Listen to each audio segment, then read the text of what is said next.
Sony was about to shut down the PlayStation 3 and PlayStation Vita stores and make it impossible for you to buy those games. They were fully prepared to just say, nope, you can't buy those games anymore. You can download them if you own them, but no more buying old video games. And on top of that, the PlayStation 3 was discovered to have a feature/flaw that would ultimately result in them not being able to play games as they get older. So we're going to talk about what all of this kind of means in the bigger picture as video games get older and digital video games start to age. And we're also going to talk about what this could mean for the future of games that you have now. So what will your PS5 look like in 10 years? How will that hold up? Will you be able to play your favorite PS5 games in 2030, or will Sony try to move you away from that as well? And that is why today's video also features coffee, not an ad for any coffee. I'm gonna need it to get through all of these topics today. So let's start with the PlayStation 3 and PlayStation Vita store shenanigans. Basically, like I said, Sony was prepared to shut down sales of PS3 games and PS Vita games. And while I was concerned about the PS3 games living on into the future, I was more worried about the PlayStation Vita. I think it's safe to say that they're prepared to let the Vita go to bed, but the fan base of the Vita is not prepared to let it go to bed. Sony doesn't seem to have a follow-up to the Vita in the works.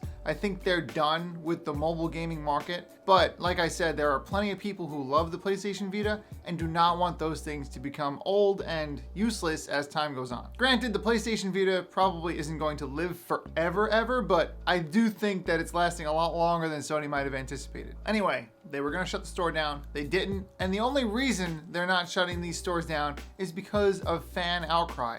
Do not shut this down, Sony.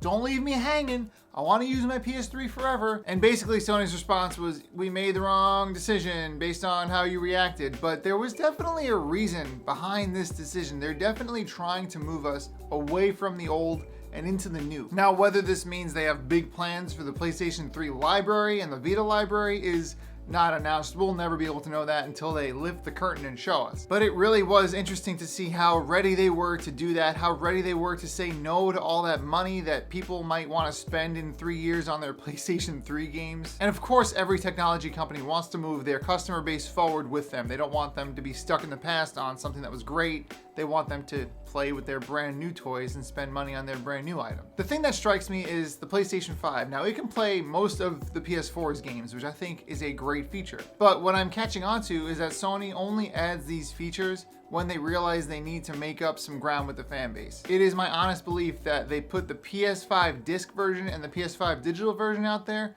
to see which one did better, to see how soon they can move everybody off of physical games. I don't know if this speaks to some evil plan to get rid of physical games forever, but I sure do think that the PS6 could be digital only. Obviously, we're far away from that, but I think that speaks to this grander scheme of just moving people forward and getting rid of what keeps us behind. And speaking of the PlayStation 3 and older consoles, we almost lost the digital store, which would have been bad, but we might eventually lose the ability to play physical games on our old PS3s anyway. So let's talk about this flaw that was discovered in the PlayStation 3. Now, inside of almost every piece of technology is a little battery that keeps the clock running while it's off. In some cases, this battery dying isn't that big of a deal. So when it died in the Sega Dreamcast, it just meant that the Dreamcast didn't know what time it was and it still worked as a video game console with no problems. This might be aging myself, but this is one of the things that people were worried about when the Y2K craze was going on.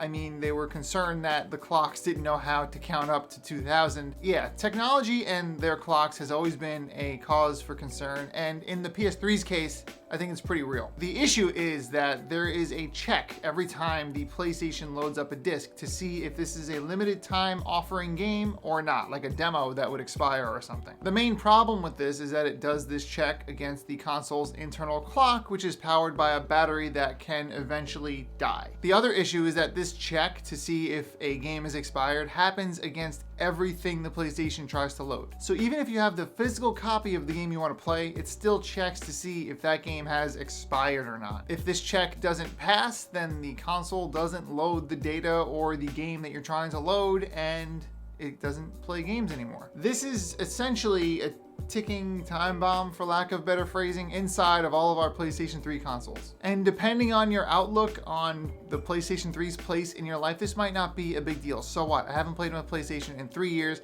I haven't even touched my PS4 since I got my PS5, if you're lucky enough. What do you care about old games? Well, that's the debate right there. So game archival is a really hot topic that won't go away, and this is why physical games are becoming more popular as time goes on. Originally, I think everyone assumed that digital gaming meant immortality for video games. Games will live on forever through their digital selves. They will never go old, they will never break. You can just download the digital copy of the game and it works. And who's to say that's wrong? I mean, I've got files on my computer from the early 2000s and the 90s that still work. I mean, granted they're old, but these games are clearly being saved in some way. And I don't have to stuff my closet full of all of the games I own on PlayStation Network or Steam. It's just digital, and it's really just nice for me to have. Digital libraries might not be as sentimental as our classic console libraries because they're not physical items, but I still think they mean a lot to people, and I still think there's some security in knowing that you can play a game you bought 12 years ago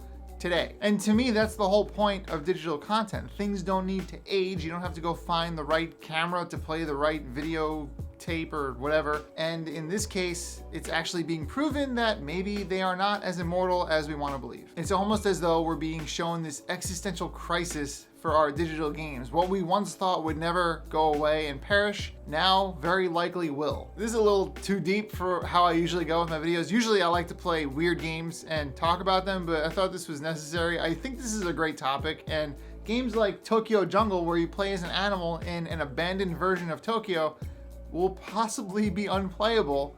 And I think there's some tragedy in that. I think there's a problem with losing the ability to play old games that were weird and awesome. Like, I didn't hear about Tokyo Jungle since it came out until now, and I was like, oh yeah, that game where you play as a lion living in Tokyo, because that would happen. It exists, but you know, if things keep going the way they will, games like Tokyo Jungle will no longer exist, much like the humans in the world of the game itself. And personally, I love collecting cartridges. I like keeping games that mean a lot to me, and I like having a way to physically display them. That's kind of why I did the Denovation, because I needed a good place to keep all of my cool stuff. But on the other side of the same coin, I also like the ability to have less clutter in my life. Now, there's games that I just would not play if they were available physical only. So the fact that they're digital and out there and $10 gives me the ability to say, yeah, I'll try this game out. Sure, why not? But now I want to open it up to you. What do you think about this topic? How do you feel about losing access to digital games? Do you hate it? Do you love it? Do you think it means the future? Or do you think it means the death of art?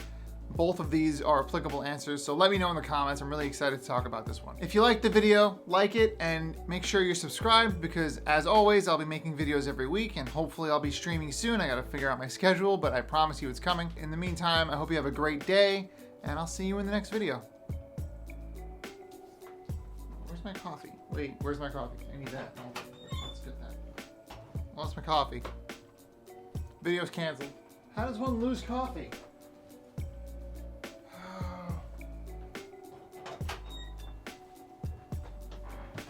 Found it. It was near the cat. Cat was hiding my coffee from me.